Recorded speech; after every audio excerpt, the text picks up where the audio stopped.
Iya, oke. Ya. Assalamualaikum warahmatullahi wabarakatuh, Ustadz. Warahmatullahi wabarakatuh. Ustadz, gimana nih ngelihat lagi-lagi nih ada film yang viral nih. Saat ini adalah judulnya adalah Ipar Adalah Maut. Ipar Adalah Maut. Iya. Ipar Adalah Maut. Jadi ada salah satu film yang mengisahkan true story kejadian nyata.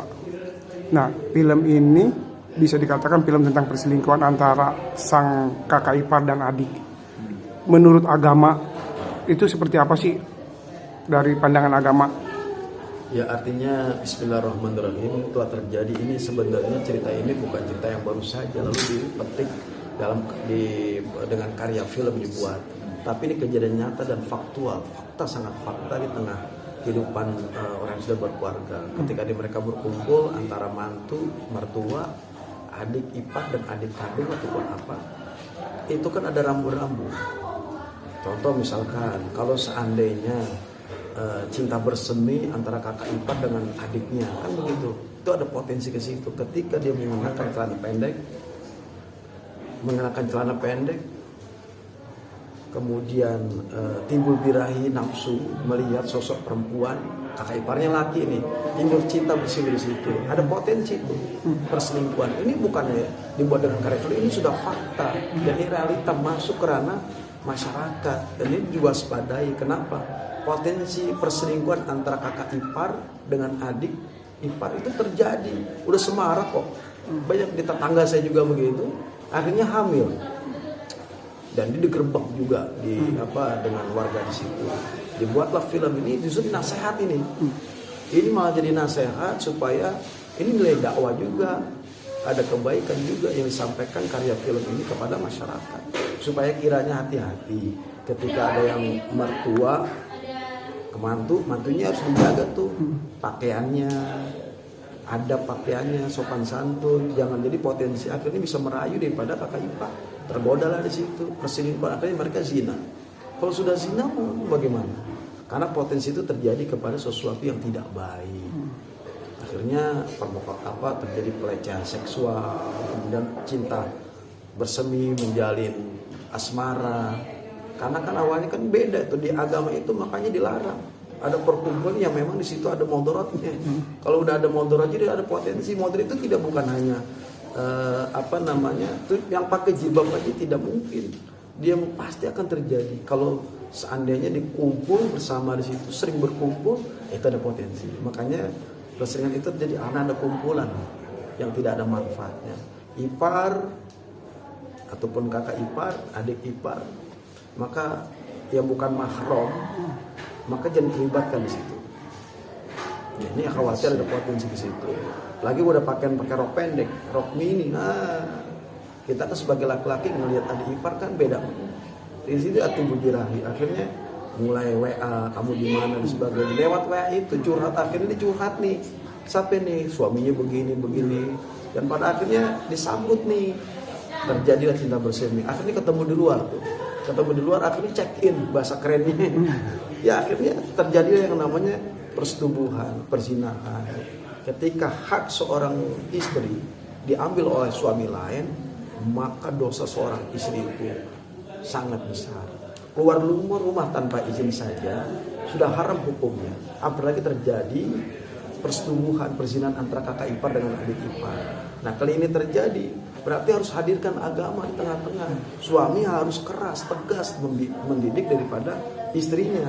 Begitupun seorang istri mendidik suami. Jadi hadirkan agama di rumah tangga kita supaya kuat imannya, kuat Islamnya, dan juga kuat dengan segala di diri dia, nggak tergoyah, terkontaminasi dengan hal yang namanya maksiat. Maksiat itu bukan di luar, bro. Maksiat itu ada rumah tangga kita antara adik ipar dan kakak ipar. Kalau mereka sering ketemu, ngomong berduaan, pakai celana pendek, suara mendayu-dayu, akhirnya cinta, curhat itu awalnya. Awalnya curhat. Kalau sudah curhat, itu ranah potensi untuk perselingkuhan. Haram hukumnya ketika seorang kakak ipar menjinahi, menjama'i daripada ipar, karena satu darah itu haram. Ustaz, ada hadis nggak yang menerangkan, maksudnya menerangkan tentang ini?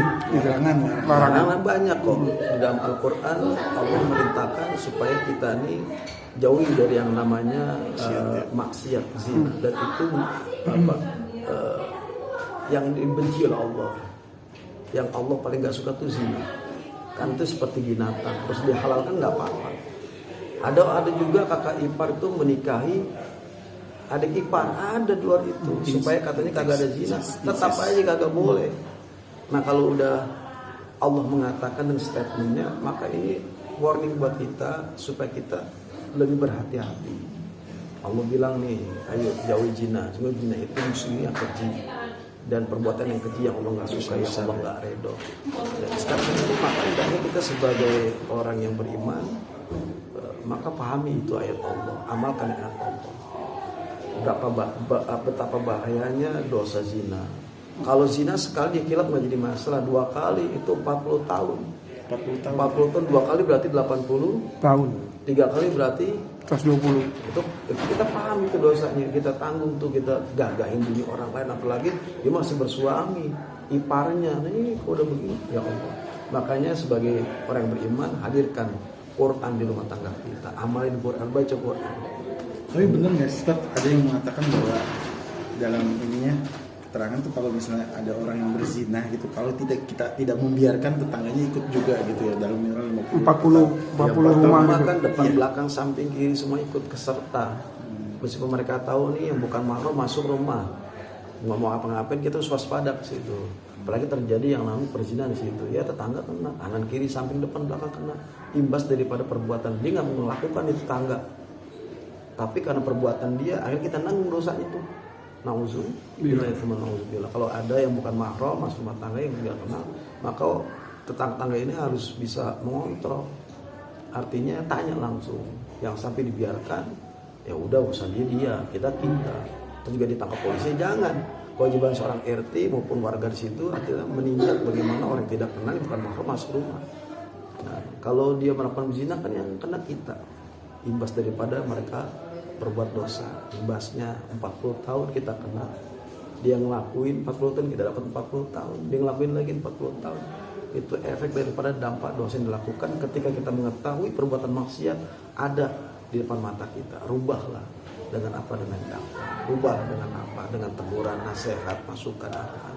Ini kewajiban kita bagi orang beriman. Kata Allah, la yu'minu ahadukum hatta yuhibba li akhihi ma yuhibbu li nafsihi. Kalian belum dianggap beriman kepada Allah hingga kalian mencintai saudaranya. Cintai saudaranya, kalau ada buat maksiat, arahkan mereka.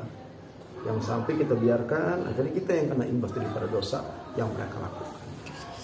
Thank you.